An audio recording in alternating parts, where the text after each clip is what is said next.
3 రోజుల్లో ఈఎంఐ ఉంది, గుర్తుందిగా? గుర్తుందన్నా. ఎరా ఏదో టెన్షన్లో ఉన్నట్టున్నావు, ఈ మధ్య కాస్త తాగనన్నా. షరా తెప్పించి మాక ఇల్లు ఇక్కడి నుంచే.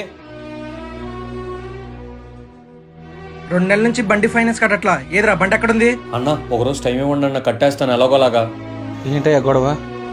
నా దగ్గర ఈ 2000 ఉన్నాయి, కట్టి పంపించాయా? కట్టాల్సింది 2000 కాదు 10,000. ముందు నువ్వు లోపలికి వెళ్ళు.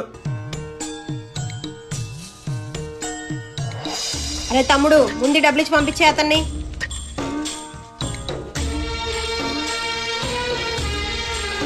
తమ్ముడు ఇట్రారా. 3 రోజుల్లో ఈఎంఐ ఉందని గుర్తొస్తేనే 3 పూట్ల ముద్ద దిగట్లేదే. అలాంటిది మన చేతులకి శ్రమ తెలియకుండా, మన అడుగులకి అలసట లేకుండా 25 ఏళ్ళు పెంచాడురా. అలాంటి నాన్న మీద నోరు పారేసుకున్నావు అంటే దవడ పగిలిపోద్ది. తప్పైపోయింది అక్క.